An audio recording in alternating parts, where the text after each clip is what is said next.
Aloha, kind people. Welcome to Uloo Talks, Feed Your Curiosity. I'm Ferchi, your host and a happy islander from Uloo, the app that guides you to learn, grow, and live your best life with the guidance from expert coaches and support from like-minded souls. In this episode, we're going to talk about how we often find ourselves stuck and strayed away from a life that we have planned. With the help of our guest today, we will find the key actions to discover ourselves and live the life of our dreams. Hello, Jordan Tarver. Hello, thanks for having me today. I'm excited to chat about this. Yeah, me too. Thanks for joining us here in the Uloo Talks. So, a little introduction about Jordan. He is a writer, photographer, and the author of You Deserve This Shit, an authentic self-help book designed to help people get unstuck, find their path, and become the best version of themselves. His book is a result of a close call with death and a soul-searching solo backpacking trip. Since then, he has dedicated himself to living a life infused with meaning and empowering others to do the same. So the very first question that I have to ask is the backstory. What inspired you to write this book? Yeah, well, there's really two things that inspired me to write this book. My journey of self-discovery started when I decided to travel alone in Europe after I graduated college. And that was really the first time I stepped outside my comfort zone to kind of figure out what was going on in my life, who I was, who I wanted to be, and just learn more about myself. And so that's like where I kind of became fascinated with self-discovery as a whole, but really finding out what's best for me and what I need to do on a daily basis to become the best version of myself. And then I had a wake-up call in college, actually, before that trip. I was in a car accident where our car flipped and slid across a 5-lane freeway, and putting it bluntly, like we shouldn't have walked away safe that night. But luckily we did. No one was injured. And yeah, just really fortunate to have made it out of that situation, healthy. But it was definitely a wake-up call for me to realize that life's really fragile, and it's really important to be grateful to be able to put your feet on the ground every day. But also, like, it's important to put your best foot forward to live with meaning. And that's really where I got the, I guess, dedication to wanting to live, a life filled with meaning, because I saw how quickly it could be taken away from me. And so those really kind of the two moments and experiences in my life where I draw inspiration from when I was writing this book. Yeah, well, those are quite a big milestone, I would say, like a really wake up calls, and it doesn't happen to anybody. And like you are actually, I don't know, you are actually grateful and blessed to have this milestone, like experience that happened, that kind of like as a wake up call, like to actually for you, okay, so what can I do to make the best of my life, let's say, from there. And following up on the book itself, like what's behind the title, You Deserve This Shit? I really want people, like, when people read this book, I want them to feel like they deserve to live their best life, because I believe that everyone does deserve that, if they're willing to put in the, the time, the energy, the intention to create that for themselves. And so I kind of wanted this to be a statement piece that, when someone looks at it, they're curious on, what do I deserve? And then when they read that, I want them to be just validated in what they want for themselves, and to know that they in fact do deserve their desires, if they're willing to do the work. Yeah. No, that's true, because a lot of people probably like they are doing the hard work to live the most of their lives, but then they see other people's life and then say, maybe that's not the life for me. Maybe I don't deserve anything that I have right now. Like even like that. So yeah, this book would be like our wake up call then when we read it. So I'm curious, like how is after those experience, how is the process of you discovering yourself and actually starting to live the life of your dreams? Yeah, it was really that solo backpacking trip that kind of like kickstarted my journey of self-discovery. It was the first Mhm. time I had ever done something that far outside my comfort zone. I wasn't a Okay. very confident kid or teenager growing up. And so for me to do that was just very out of my character. It was something that really was outside of my boundaries. But it was a blessing that it was that far outside my boundaries because I learned so much about myself. Mhm. Uh, and while that was the start of my journey of self-discovery, my journey of self-discovery will never be over. As much as I feel like I am my best version that I've ever been, I know I can continue to get better. And so, the learning is going to go on forever, but I really feel like that was the first time I started to like journal every day and kind of ask myself hard questions about my life and Mhm. think about, who I want to be, what are my Mhm. values, what are my beliefs. So that was really like the culmination of me discovering who I am and really finding what I believe to be, my best version of myself. Okay. Yeah, but I'm imagining like this backpacking trip and you're doing it yourself, and the Mhm. discovering of yourself, is it like you on your own, or like is it also influenced by the people you meet when you are on the trip, or like other experiences you have in the trip? Yeah, I think it's a little bit of all that. I think there are definitely powerful moments where that I experience, but anyone can experience where you discover a lot about yourself, Mhm. Mhm. and I guess isolation or by on your own. Mhm. But I really do think that experiences and people and the things you surround yourself with have an immense impact on discovering more about you or Mhm. discovering other things that you didn't know about that you want to incorporate in your life Yeah. because you share a similar value. So for example, on my trip, I met a lot of really incredible individuals and Mhm. they all had these unique qualities, and the ones that resonated with me, like we stuck together as kind of like a group, and I was able to kind of incorporate the things that maybe they held as a high priority in their life that Okay. I, hadn't yet learned. Mhm. Uh, Mhm. and for example, positivity. Yeah. Um, I'm a very positive forward person, and that came from meeting specific people on that trip that Okay. were already Yeah. positive forward people. Mhm. So for example, that helped me discover the positive quality that is now, a part of my everyday life. Mhm. That you want to adapt, that you see kind of like the reflection of yourself. This is something that I Yeah, value, that I exactly. see because you get out of your comfort zone and meeting specific people. And then now you're inspired. Okay, this is something that I want to adapt for my life. That is really, really cool. And so after this long process of self-discovery and you are dedicating this book to share your process to empower Mhm. others. So, what would you say is your approach in this book? Is it more inspirational, methodical research, guidance with some exercises, or any other unique approach that you put in the book? Yeah, it's definitely a lot of inspiration just through the way I share the lessons in the book. A lot of the Mhm. lessons come from personal experiences, and so I draw from different anecdotes and stories of the Okay. things I've gone through, not just on the solo backpacking trip, but even before and after, and kind of the Mhm. different life experiences I've had that have kind of played a role in helping me, discover myself, find my path, and Mhm. really just and kind of step into my power. And so I separate the book into three pillars, which I know we'll probably get into shortly. But the three pillars are the three things that I believe Mhm. that if you focus on and really try to hone in on, you can give yourself the greatest opportunity to discovering the most about yourself.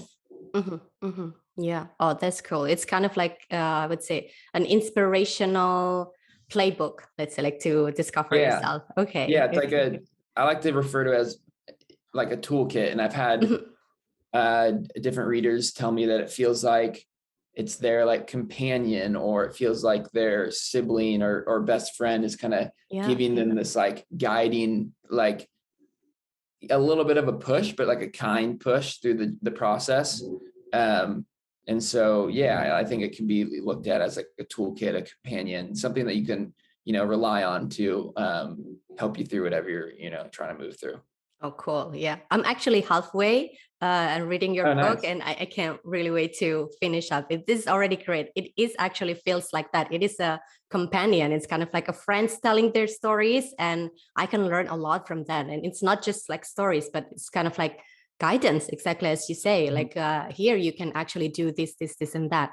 And more about the thing that you mentioned before, like you have these three pillars that I also Yeah. found in the book. Like there's awareness and comfort zones, and the third is intentional living. Can you explain more about these pillars as to why these three aspects as a pillars, or I would say what each aspect contributes to our process of self-discovery?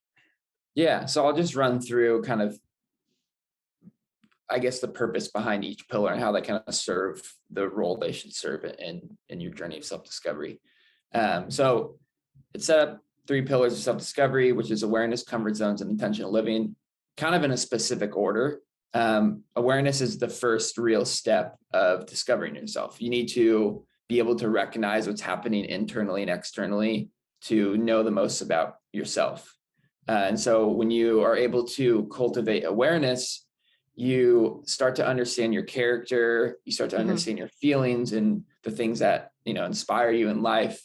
And when you have that awareness, you're actually able to discover more about yourself. And then naturally, your identity is just going to come right to the surface. And so awareness allows you to learn about yourself. It's really the best way to learn about yourself. And learning about yourself is something I feel like is really overlooked, or maybe it's pushed off to the side because it doesn't seem like a high priority on our priority list of to-dos of everyday things we do between work, family, relationships, and all that stuff. But really, it's a key factor of finding yourself is learning about yourself. And so by mastering your awareness, you can do that. And if you don't, become aware, then nothing's going to change. And so that's kind of the thought process around that. And that's why it's, step one of the book. And then the second one is comfort zones, which is kind of my real bread and butter and like key pillar in my own life. And it's something that I do and, try to do every single day, because it's what's going to let you learn more about your life. It's going to let you access more of your life, because your comfort zone is where you feel safe. Okay. It's everything you know. There's nothing unfamiliar. You're safe from any risks, any failure. You're comfortable, which it's nice to have that. It's nice to be able to retreat in your comfort zones at some points. But I really believe that, as cliche as this is, life really does begin outside your comfort zone. And so true. The reason why it's in the book is because that's where you're really going to push the boundaries to discover new things. So awareness is discovering the things that already exist within you. And comfort zones is helping you discover new things. Like you were saying, like the reflection of you, you're discovering the new things that maybe you want to embody and embrace in your life. And so getting outside your comfort zone is, the best way to do that. And the last pillar is intentional living, which was the last thing that I really learned on my journey of self-discovery. And intentional living is becoming selective with your choices and actions. Okay. So your choices and actions always align with your journey of self-discovery. Okay. And so when you do that, you ensure that everything you do, act on, everything you choose, you make sure it helps you, achieve your goal of, becoming your best version, arrive at your destination, whatever you want to call it. It helps guide you in the right direction.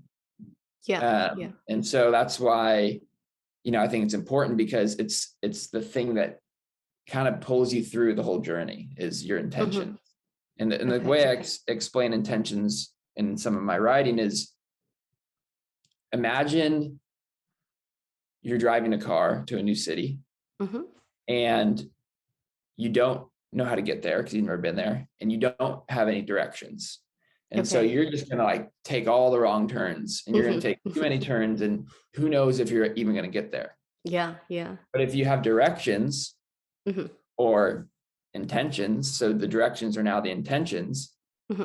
they're going to help guide you to your desired destination. Yeah. Yeah. And so You actually that get there. exactly. And that's what intentional living does. It, empowers you to, make the right choices that help you get to where you want to go. Oh, this is actually really great because like it's really in some way it's also methodical because like it's steps, like 3 steps that Yeah. we have to do. Like awareness is really just like knowing ourselves and be solid. Let's say like be a solid self before we actually um doing the comfort, like getting out of our comfort zones, and then like see our reflections in others, in whatever we see outside.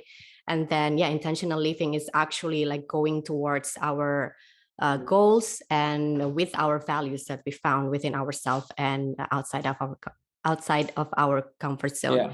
Yeah. That's really great. But taking a closer look at the first pillar, which is awareness, it is not an easy thing to do for sure. Like just to, it seems like an easy thing, like we just work on ourselves, but it Yeah. is. And making a journey towards inner ourselves, it's like it's a big thing because like sometimes like we put ourselves second, like Right. we think about others and we put ourselves like just in the last thing in our priorities. Could you share with us some tips to just start this awareness journey?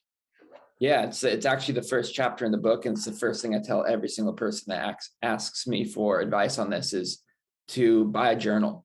I'm a big proponent on journaling. I have my journal right here on my desk with me, Oh, so okay. I practice it. But I really think journaling is the way to really learn about yourself on an emotional level. Really, Yeah. is what it is, and it can be simple. I know a lot of people might struggle because writing doesn't come easy to everyone, and it might feel like a chore, which is understandable. And I've been there too in my life. It wasn't an easy habit forever, but I really think starting with something as simple as writing 5 things you're grateful for every day. Okay. Yeah. And what this is going to do is it's going to let you discover and understand the things that you find just that you're thankful for in your life, that make you happy, that fill you with joy, that make you feel fulfilled. And those are going to be the things that are kind of what you want to attach to, possibly. What do you Yeah. want to, dive into more? Say you're grateful for, being able to read every day. Like maybe you need to explore different kind of books, and maybe the books are going to teach you things. And so journaling is what I like to say. It gives you access to the author's chair of your own life. It allows you to find more about yourself just simply by writing about yourself. And so I think that's, one thing that everyone could do right now to start their journey of, cultivating awareness. Okay.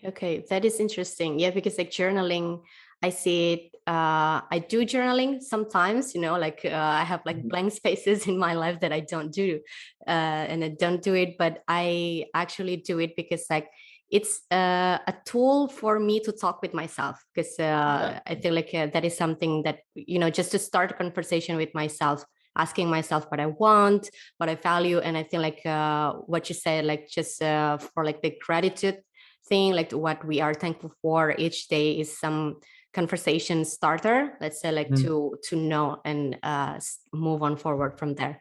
And moving on to the second pillar, which is the comfort zones, how do we exercise this? Like how do you define the zones, like the comfort zones, and what should we do with them to get the life of our dreams?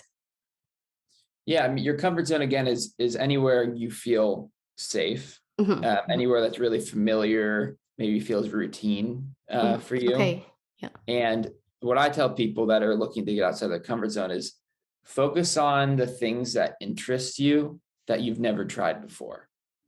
And so that's the safest way to exit your comfort zone for the first time, because you're going to do something you've always been excited to do, but maybe you've had some sort of fear blocking you from actually chasing it.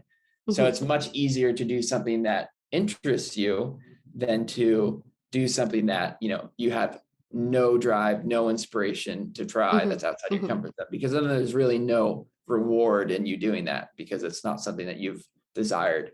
And so it's really simple. Find something that interests you that you have not tried. And it doesn't have to be extraordinary. It doesn't have to be like doing something like way over the top. It could be as simple as journaling, for example. Like if you've never journaled, maybe you've been scared that it's going to be hard or that you're not a good writer, just try it. No one needs to look at the results. It's just for you. And so find the things that interest you that you haven't tried and try one thing. And that's something that I even do in my life now, is ask myself, what have I not tried that I want to try? And that's helping me consistently live in a place that's, in unfamiliarity. And I really believe that the true sense of living exists in places of discomfort. This is actually a really good tip, because like I would expect, like you would say like the travel, because like you actually did the solo backpacking trip, but no, it doesn't have to be like that grand gesture to get out of your comfort zones. It doesn't really have like to be like getting out of like actual zones. Like it's not really just like plugging out of that, but like just really learning something new is an act of that, like getting out of the comfort zone itself. That is really great. Okay, and moving on again for the last part, which is the intentional living, which seems to be kind of like the turning point, because like we've been learning of ourselves, we learn outside of our comfort zone, and then like we are now going for the intentional living, which seems to me is about the aligning of our life to our values and goals. What would you say is the core of intentional living? Is it about the routine? Do we have to build a routine, habits, or mindset, or the impacts of our goals itself? Intentional living at the core is putting purpose behind your choices and actions, because your decisions, your choices, they're really going to shape the arc of your life. They're going to shape kind of the direction you head. And an example I like to talk about is, imagine it as a painting. You have a blank canvas, which represents your life, and you have colors, paint colors, that represent your intentions. Depending on which colors you choose to paint on the canvas, it's going to change the outcome of your painting. And so that's exactly what intentional living will do, is depending on your intentions, it's going to change how your life looks. And your intentions can range. Like you said, it could be creating a routine. That's intentional, because you can create a routine that's designed to create a day. Yeah, to create a day that you want to live. Intentional living is focusing on your mindset. And so if you choose to focus on a positive mindset, you're going to have a more positive outlook on life. And that intention is going to, lead you in this new direction, compared to if you intentionally had a negative mindset and where that would take you, right? And so those intentions are really going to shape your life. They're going to shape your reality. They're going to shape your journey of self-discovery. And so you always want to make sure, because of how much power intentions have, you want to make sure that the things you're choosing to do align with the vision you have for yourself, or the direction you want to head. Ultimately, you want them to support your journey of self-discovery. And so how can you choose things that lift you up instead of bringing you down? It's kind of the way I got it. Yeah, and then like back to the analogy of like a driving, like intentional living is like a driving with the destination. Then the core, is it like to for our choices, like do we want, like, let's say, to go in a panoramic route, or maybe like the one like with the cityscape, something that resonates with us and like guiding us like towards our destinations, let's say. Exactly. That is so cool. And uh, as I said, I've been reading your book like halfway, and I see it as a huge wave of motivations, but also a set of guiding hands. It's like really practical for me in the journey of self-discovery to navigate the paths. But just right here, right now, as the last question for you, could you share with us a motivating message that would help us continue, or even just to start the journey? Yeah, I think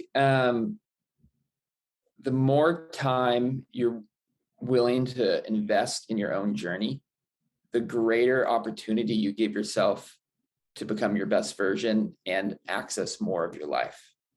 And so if you've been waiting to start your journey of self-discovery, or maybe you're kind of doing it slowly or need some extra inspiration, just know that the amount of work you put in is the equivalent to how much you're going to get out of it. And so if you want to live this, grand life and really feel in your power and truly like the best version of yourself and having this understanding, then be willing to do the work, knowing that the reward is going to be worth it every single time. Mm-hmm. It's never not worth it. Personal growth is one of those things that we can be certain that the reward of putting in the work is very, very valuable. And just having that consistent growth in your life is just going to increase your quality of life all around. You're going to be more, fulfilled and happy with who you are, mm-hmm. For yourself, but also for other people. So yeah, just invest in yourself because it's worth it 10 out of 10 times. We deserve the shit for sure. Thank you so much, Jordan. It was really nice. It's really nice to talking with you, and you will be running your own team challenge on Uloo, right? Yeah, I'm really excited. The first one starts on November 15th. Mm-hmm. Again, it's going to dive into awareness, the first pillar of the book, and it's called Reveal and Become Your Most Authentic Self. So we're going to go through different journal practices, journal prompts, mm-hmm. reflection exercises, daily lessons that are going to help you, reveal your most authentic self and, learn a bit about yourself that maybe you haven't known in the past. Perfect. I can wait. I will be joining that to discover myself more, for sure. So for all, thank you for tuning in and watching this episode of Uloo Talks Feed Your Curiosity. To begin your personal growth journey, download Uloo and join a team challenge today. See you in the next episode and have a great day.